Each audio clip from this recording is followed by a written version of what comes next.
Okay, so we've repaired the hole, made it rough, put a plaster on it and glued it down.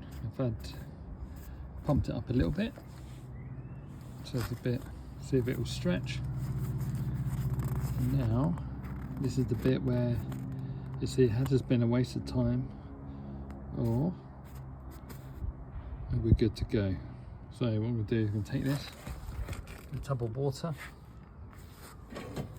try and put it back in water and see if the bubbles still come out again.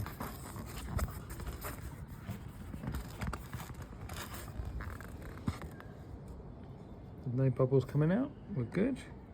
I'm pushing down, there's no bubbles coming out. So that's sealed. That means that's good to go. Thank God. All right.